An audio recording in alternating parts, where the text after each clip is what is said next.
I found out my wife was having an affair with my best friend just before our 25th anniversary. She asked me to forgive her, but I decided to divorce her anyway. My name is John, I'm 52, and my wife is Serena, she's 47 but looks much younger. She's a gorgeous woman, tall with long black hair, pale skin and an excellent physique. She looks after herself by exercising and eating healthy food. We've been married for 24 years, and our 25th anniversary is coming up in a month. Ben and I both got married and started families of our own. We've stayed close to our old stomping grounds and visit often. I worked at a drug manufacturer in New Jersey that developed ethical drugs and generics. We were one of the major producers on the East Coast. The FDA kept a close eye on us because it was important to account for all medications. Recently, our FDA inspector found some errors in our paperwork, so our audits became more regular. He decided we were good to go, thanks to my role as Vice President of Compliance. I've been putting in long hours at our warehouse, which is miles away, twice a month for the past 8 months. When he checked our drug inventory, it was tough going, but I was training 3 extra compliance technicians to take on the load. It was starting to affect my personal life, but we were close to recertification, and I'd started to lighten my load. I was planning to retire as soon as I got the new technicians up and running and our certification was completed or in the works. I'd like to do it by our anniversary. I hadn't told Sabrina since I wanted it to be a surprise. I was able to set aside some time at work for myself one day, so I went downtown looking for a jeweler to execute a specific task for me. It was our silver anniversary and I planned to do something special for Serena. I located the modest jeweler's shop I was looking for across from downtown down an alley. On the side, a friend used them to make a lovely locket for his bride. They recommended them to me, and I had something similar planned for my wife's anniversary present. I spoke with the proprietor, a Pakistani who had immigrated to the nation more than 15 years ago. His English was excellent, and I told him what I wanted. I had a 15-carat diamond ring that I no longer wore. The stone was flawlessly clear white, and I intended to have it reset into a necklace for my wife because she has always admired the diamond. He checked out the stone, made some sounds of approval, and brought out some white gold and sterling silver settings for me to choose from. I picked one with 3 little diamonds surrounding a big stone in the middle. It looked great. We agreed on a price, and I gave him the phone. He took a photo on his phone and sent me a copy of the receipt. It would be ready in about 2 weeks. As I walked back out to the main street, I saw Serena come out of the hotel lobby. I was pretty sure she was going to. I was pretty surprised when I saw her hail a taxi. I'd honestly had no idea she was planning to visit downtown, let alone stay at the hotel. As I watched Bill exit the hotel and approach her, I saw him speak to her, and she laughed as he went away. She got into a cab and fled. Bill was a good friend of mine. He and I had met when I first started at the company, and he was our realtor. We became friends, and he and his wife Sally made frequent visits to our home. We'd known them for a while. I'd known Bill and his wife Sally for over 10 years and had gone on a couple of trips with them.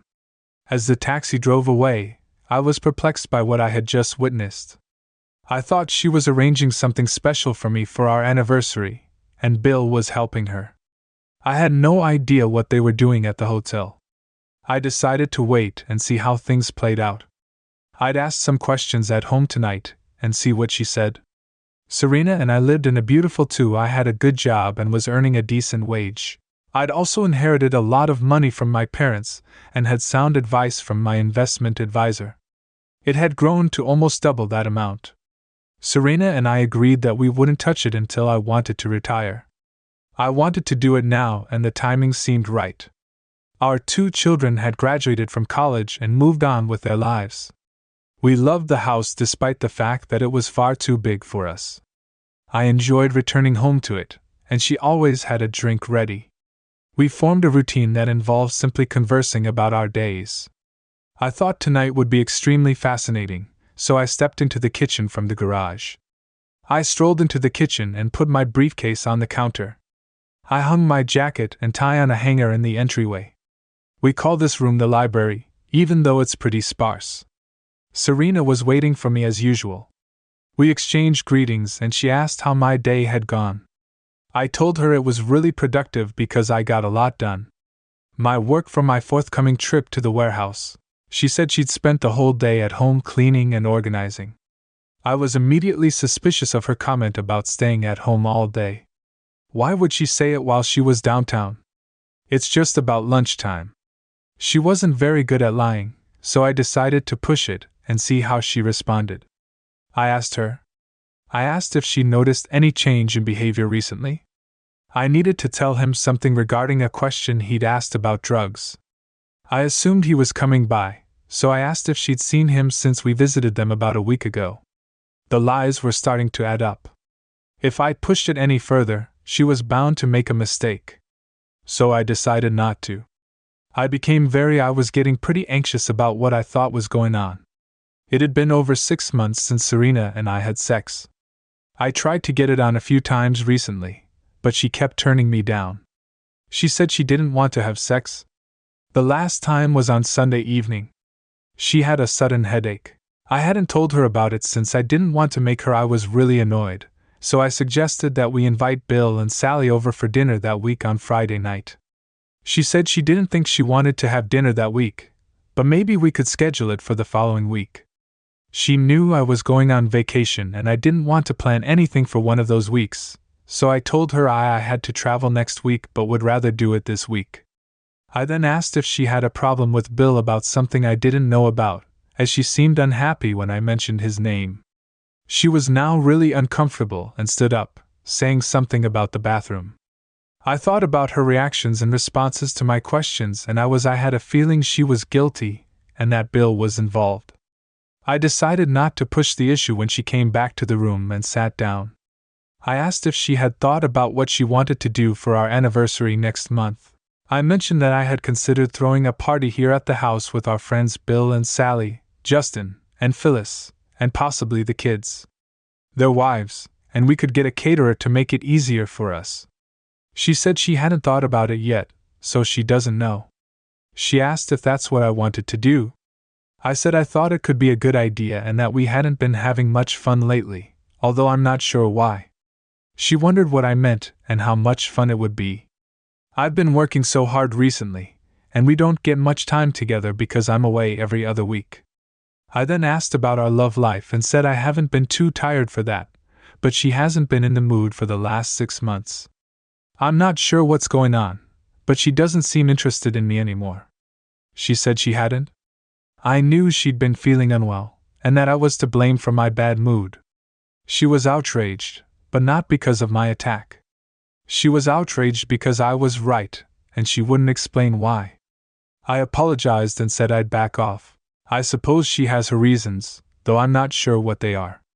I'll make all the arrangements for the anniversary dinner next month so she can just rest and let me handle the words. I apologized for the crack about our sex life and told her I'd wait until she told me she was feeling better with that. I stood up and left the room. I walked to my study and turned on the television, but there was nothing on that I wanted to watch. I needed some time to think. I needed to decide what to do. I realized that my trip next week was really important. Bill and she would be too careful to try anything. I was at home because she had noticed my doubts. She didn't think I knew anything, but she wasn't sure. The next day, Thursday, I went to work and called a friend in the electronics sector. He and I had worked on some projects together. I knew him well enough to trust him. I told him what I needed and he told me what I should get. I called the supplies store he recommended and placed the order. It was delivered to my office that afternoon. It's really helpful to have friends in the right places. My plan was simple. I had 10 voice-activated bugs that were all small, innocent-looking and easy to. I also had 2 receivers, one single-channel battery-operated with a range of up to a mile and one with a range of just under 300 feet. The short-range one would go into the house and monitor all of the bugs, but only one in each room. The other bug would go into her purse while the receiver would be in her automobile. That way, if she traveled anywhere in her car, the bug would pick up her talks as well as anywhere she carried her purse. The receiver in the trunk would record up to 5 hours of audio from that evening, I planted all of the bugs up to a mile away while she went to the grocery store and set up the recorder in the basement workshop. I put on the radio in my spare bedroom and walked down to the workshop to listen. I assumed I would have to wait until she went to bed to plant the one in her car and handbag. Fortunately, she fell asleep early on the living room couch, so I put the bug in her handbag immediately and took the recorder to her car. I set it up in the trunk and ran another test. Everything worked perfectly. I was ready to go. Friday dragged by slowly. I really wanted to hear what was going on at home, but I knew I'd have to wait until after dinner to check. I was torn about what I expected to hear. On the one hand, I didn't want anything on the recording. I wanted my world to be dull, uninteresting, and safe, with a wife who remained faithful to me and our marriage. On the other hand, I expected to discover that this wasn't the case, and that she was cheating on me. That got me thinking. I couldn't understand why she'd suddenly stopped her love life. What was the problem? Why wouldn't she come to me to see if we could work it out? We'd been married for 25 years and, as far as I knew, the first 24 had been great for both of us. We were madly in love and had a wonderful life. What had changed? Maybe nothing had changed, and I'd just been ignorant of her behavior. I thought about it all afternoon but came up with no answers. That night, our dinner discussion was we didn't get to talk about it. How was your day? She seemed a bit grumpy and like she was in another universe. I was excited and nervous about what I was going to find out later. We spent the evening just doing the necessary exchanges. She finally said she was going to bed early and went up to our bedroom after waiting for almost an hour. I went upstairs to check on her. Her breathing showed she was asleep, so I went downstairs to the shop.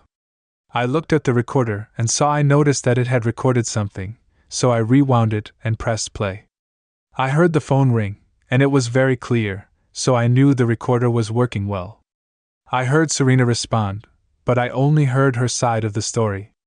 I could read between the lines though. It went like this: "Hello, why are you calling right now? What do you want? No, you know I won't see you today or tomorrow. I won't do anything until he leaves town. Yes, same time and location." After that, there was nothing but a. She got a call from one of our kids, which she answered later that morning. There were no more calls that afternoon, and she didn't leave the house, so I didn't have to check the car recorder.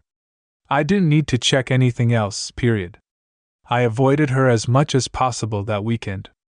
I knew I had to avoid her because I was so angry.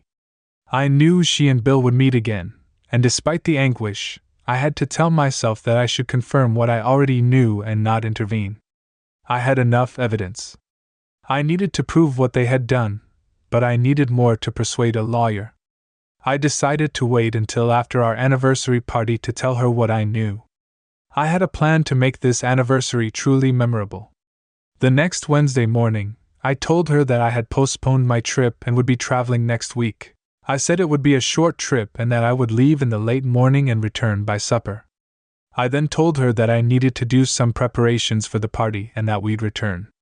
Later, she smiled at me and said she was looking forward to the celebration. She waited another hour before picking up the phone and calling Bill. I didn't listen while it was being recorded. I'm sure they planned for a different time. The day went really well because I was in a good mood and found myself singing. I'd rarely felt so good, and it surprised me to learn that this was probably the end of my marriage. Why did I feel so pleased about that? It helped to calm me down, but the pain came back with a vengeance. I was wondering what I was going to do next. I went into the basement, rewound the tape for that day and clicked play. I heard Serena's voice as she called her lover Bill. It went something like this: "Hello, he just informed me that he will be rearranging his schedule for next Wednesday. He'll leave later, arrive home earlier. We can still meet at lunchtime, but I need to be home early in case he gets home earlier than expected." I'm not sure why he modified. He didn't say much, except that he'd be doing something for the anniversary party. I don't think he knows anything. If he did, he'd definitely let me know. He wouldn't keep it to himself.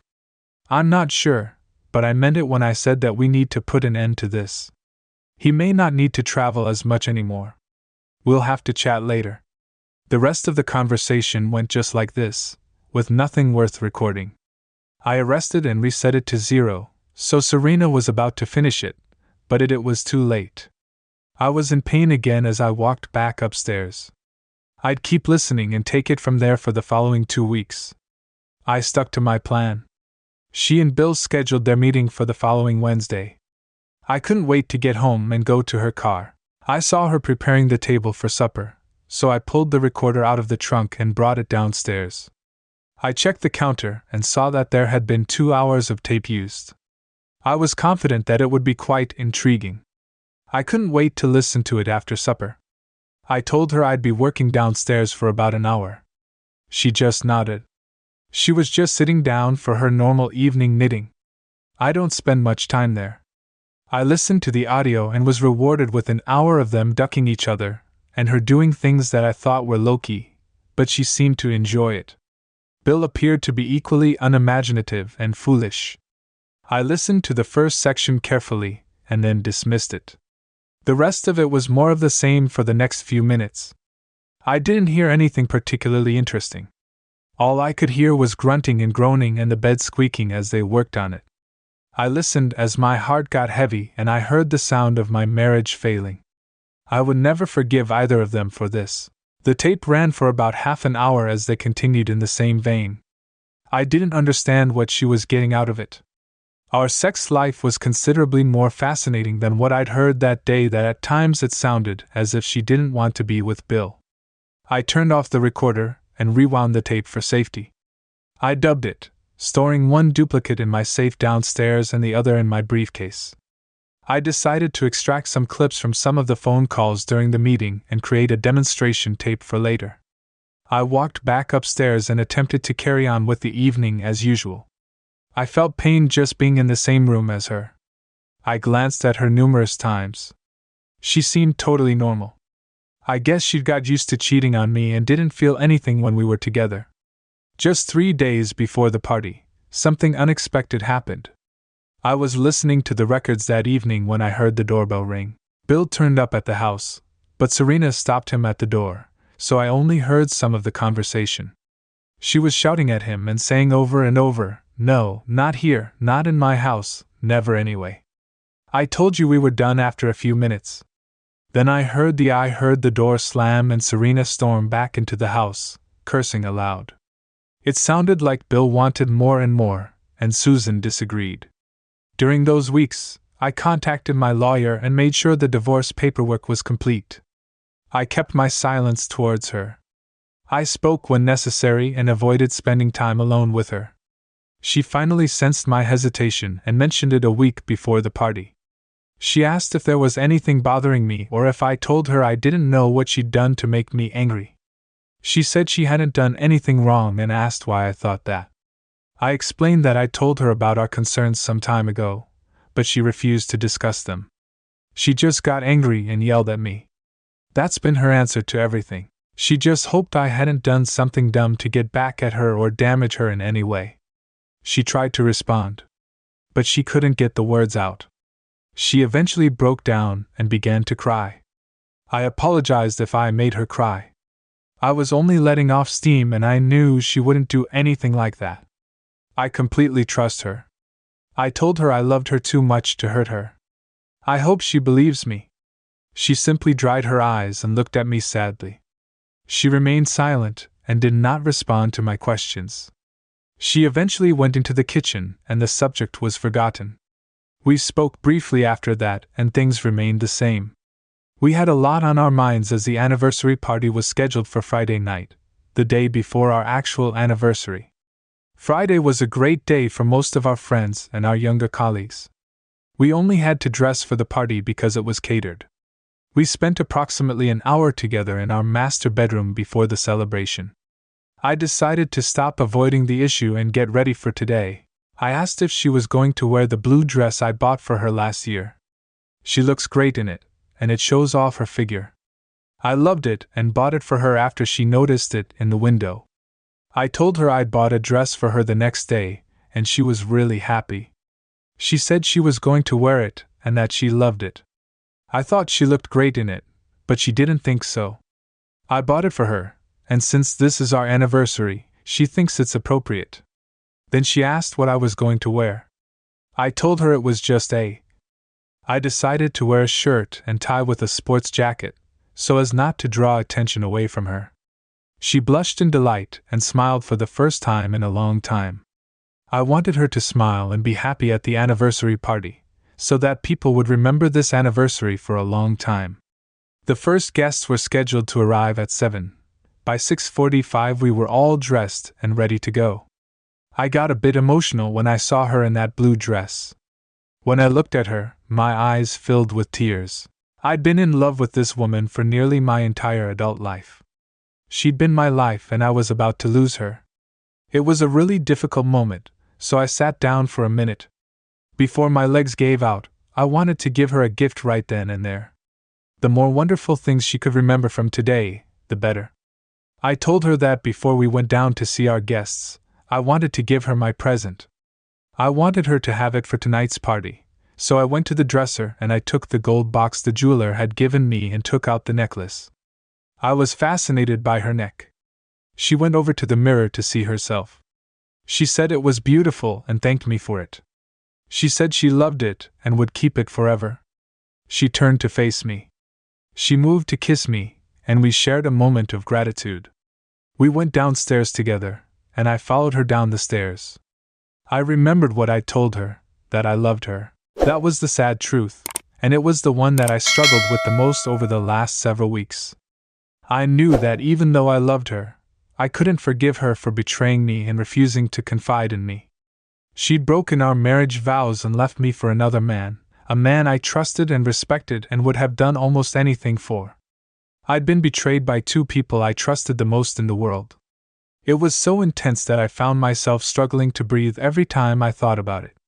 But just as I was about to give up, I listened to the tape of their afternoon together again and found the courage to carry out my plan. Everything appeared to be in place, and the caterer was ready.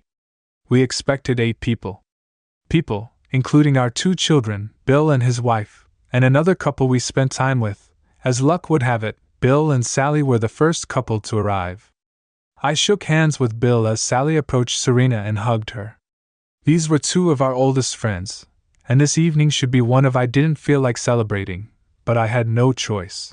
Bill thanked me, saying I have the best of everything, a beautiful home, wonderful children, and a lovely wife.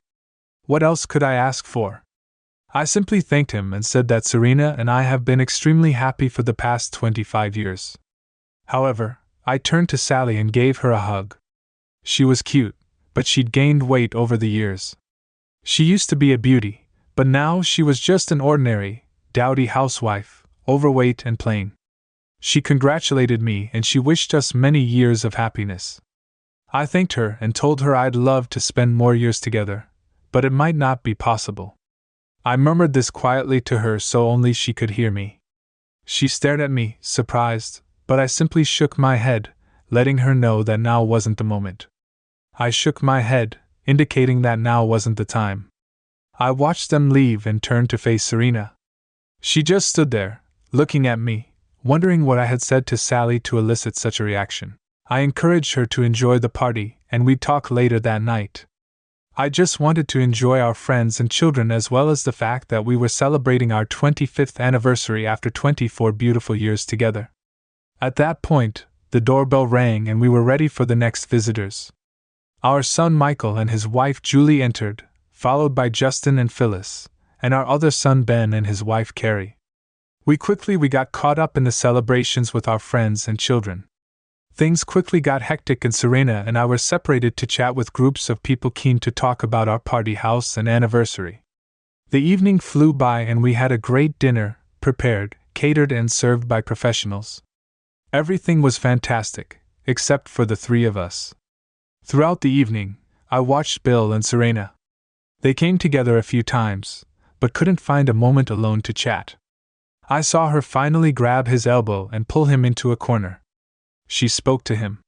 He was smiling at first, but then he looked sad. He listened to me, then looked up to see me watching them. I glanced at him for a second before turning away. I don't know what happened after that, because my son Michael came over to talk to me about our plans. I didn't explain things very well. I told him we hadn't actually made any, so I spent as much time as possible with Justin and Phyllis as well as my sons and their wives before supper. It was announced and everyone filed in. I waited until Bill and Serena had both entered. Seating arrangements had already been established with my daughters. And my sons were on one side of Serena and I was on the other, with Bill and Justin flanking us. It was a great dinner.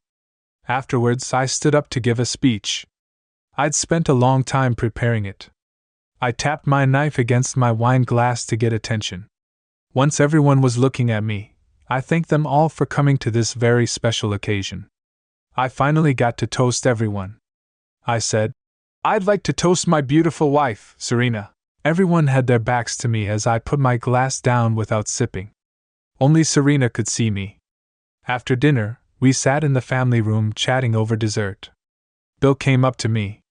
He seemed anxious. He said he didn't know what was bothering me, but Sally and Serena had both asked him what was up with me. I told him nothing was wrong and asked why he and the ladies thought something was up and what I'd done to make them think that.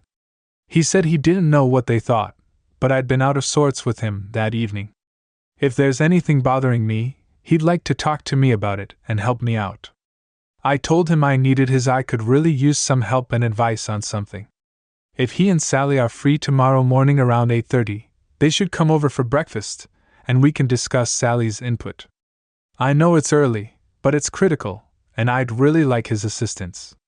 He said yes, and that they can come, but I should give him a hint so he can keep it a secret if that's all. I told him not to worry because it was work-related. It's related, but it's a surprise, and I'd like to tell everyone at the same time. I won't even tell Serena tonight. He finally agreed, realizing that he'd get nothing else out of me tonight.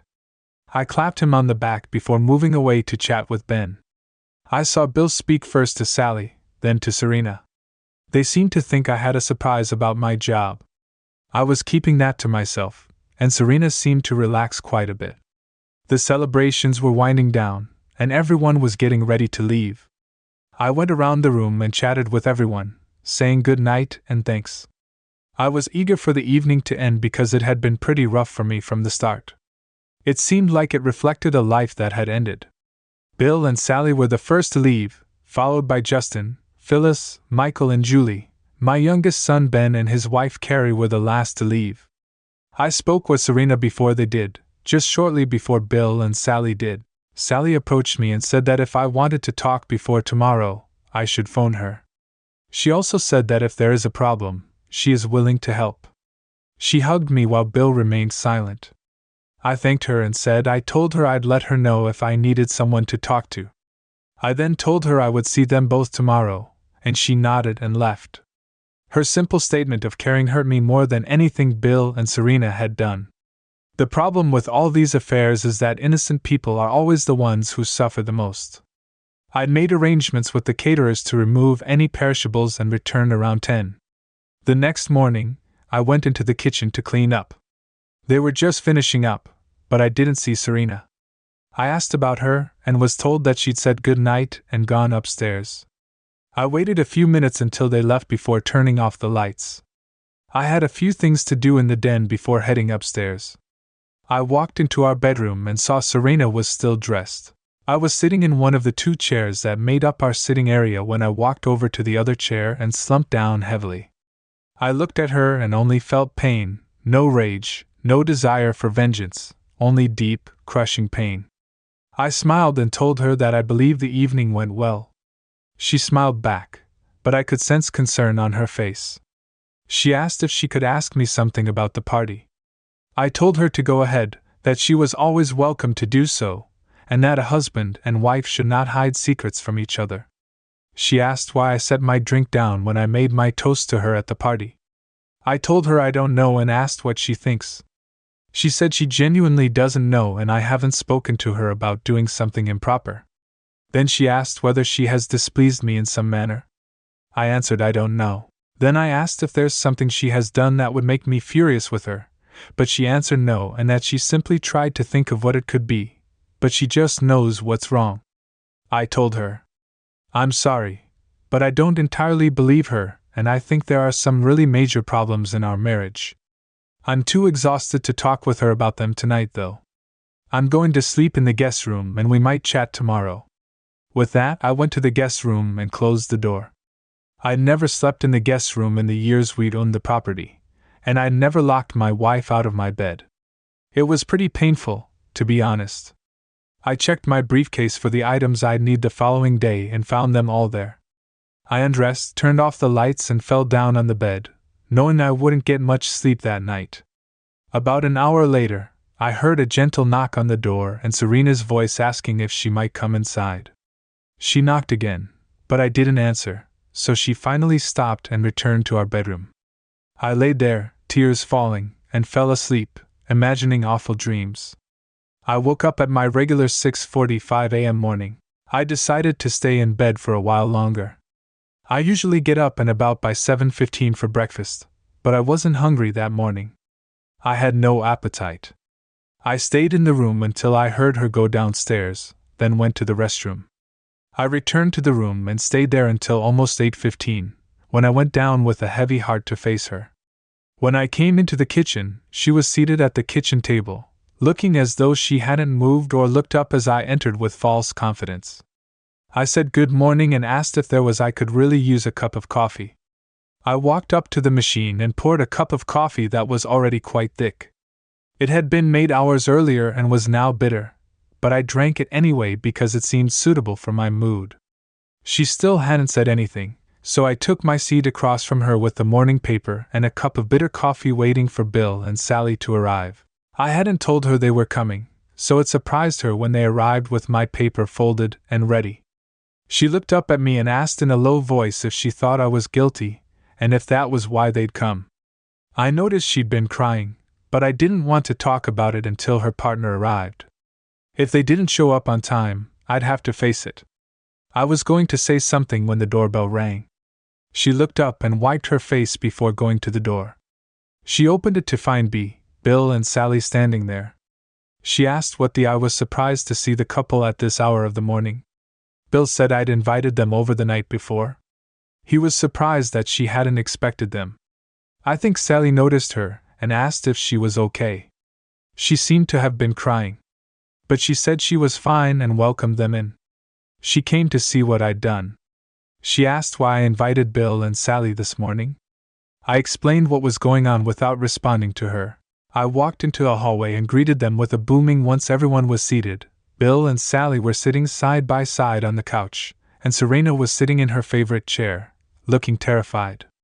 I went to my briefcase and took out 2 8x10 manila envelopes.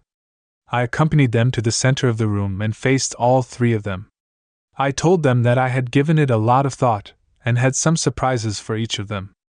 I explained that I had been working extremely long hours and traveling more than I should have, but I felt it was I told them that I had been working long hours and traveling a lot, but that I couldn't let them down.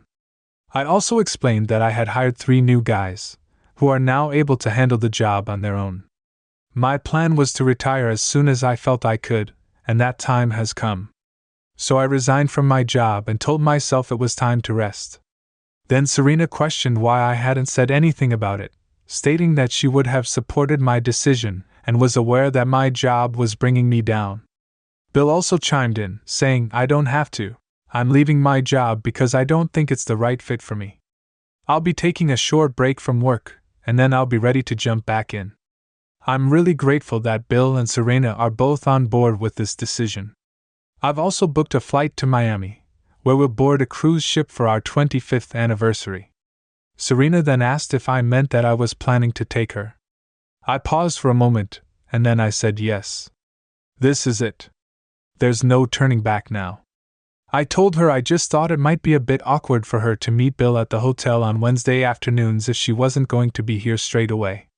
All 3 of them were looking at me now, so I thought it was time to come clean. I walked over to the table and pressed play on the recorder I'd set up. I'd made a tape with excerpts of their conversations, so I thought I'd play the first few words of their last Wednesday meeting. I thought it would be best to play the tape from the small speakers. I had recorded Serena's conversations with Bob. When I turned it off, I watched the faces of the 3 people staring at me. She looked like I had just slapped her across the face. She went still and her eyes were wide open. I'd never seen her as pale as I did then. She fell down into the chair with her hands over her face. I heard her say in a soft voice, "Oh, please God, no." I looked to Bill and saw a look of shock on his face as well, but more interesting. What was on Sally's face? She looked furious. Serena was now sobbing openly and looking at me with eyes filled with tears. She asked how long I'd known and said I should let her explain herself. Sally jumped up from the couch with a look of anger and fury on her face. Bill also stood and turned to Sally. Just as she let him have it, she slapped him with her open hand as hard as she could and just glared at him as he staggered back. The smack sounded like a crack of thunder. Sally was on a Sally and Bill looked like they'd just been served a rotten piece of news. She turned on Serena with real venom and said she just ruined 2 marriages and that Bill is a lousy lover anyway.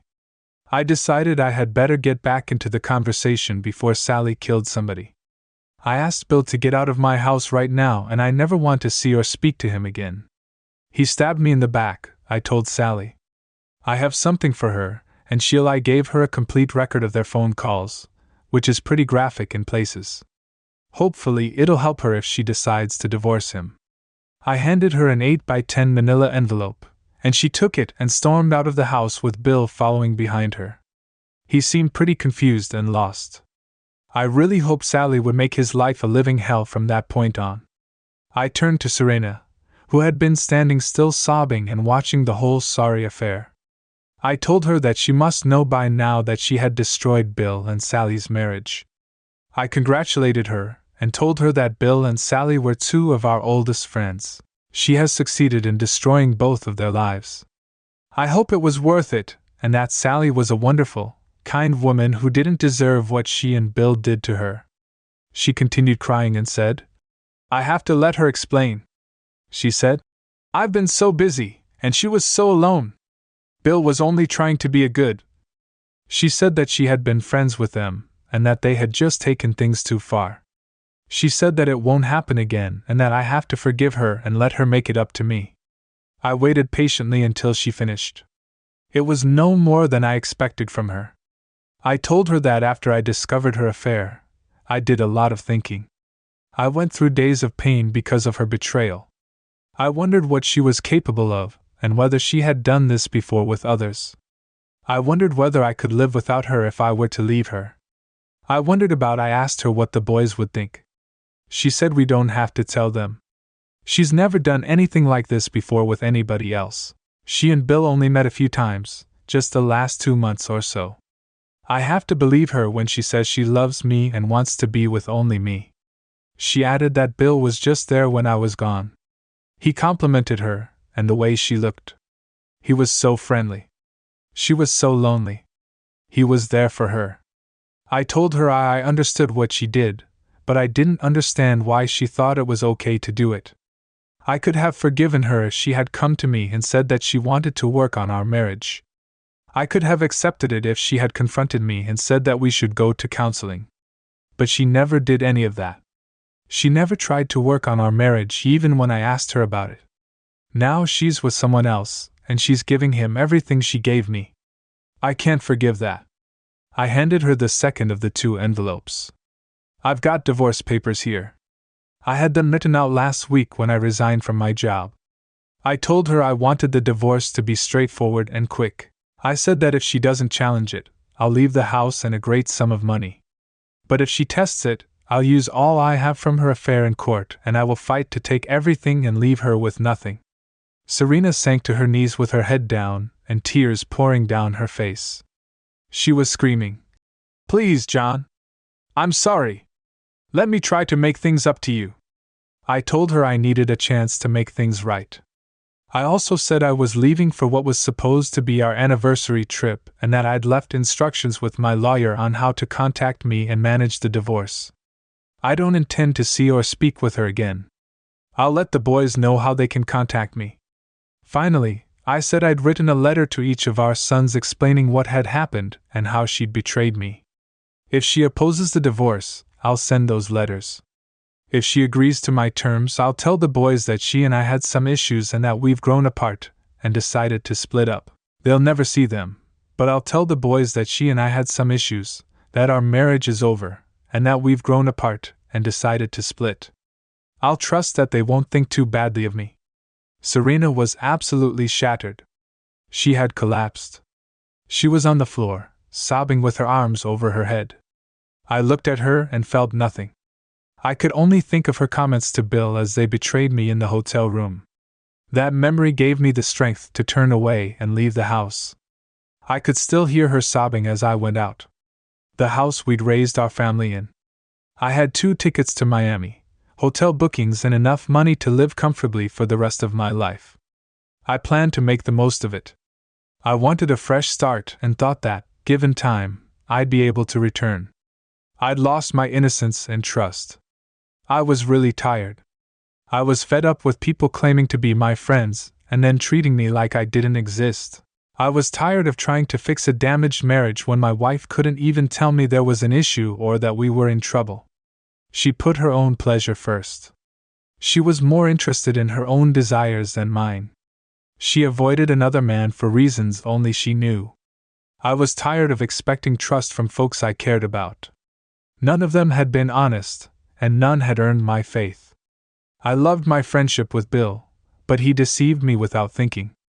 I had always assumed that my love for Serena was unconditional, but I discovered otherwise. You can't love unconditionally if the other person changes the rules.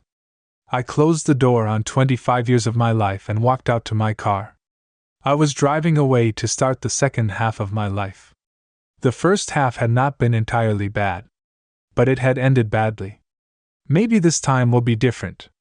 I had no idea what I would do in the future, but I knew I would be a different person. I had learned a few valuable lessons, no longer trusting, taking things for granted. I no longer work for the benefit of others. From now on, I would take care of myself while allowing others to do the same. As I pulled out of my driveway for the final time, I looked back through the rearview mirror to see Serena run out of the house, look at my car, and collapse in the driveway. I slowed the car to watch and felt a sense of pleasure. Perhaps she had genuinely cared. Maybe she cared enough to feel the pain I'd been going through since I found out. I took my foot off the brake pedal and pressed the gas. My future was waiting at the end. Our divorce was finalized, and everyone received what they deserved. Or not. Sally and Bill did not reach an agreement either. I still remain in touch with her occasionally. That's the story of how my marriage of 25 years came to an end. Thanks for watching. Please share and subscribe to the channel for more stories like this. Take care.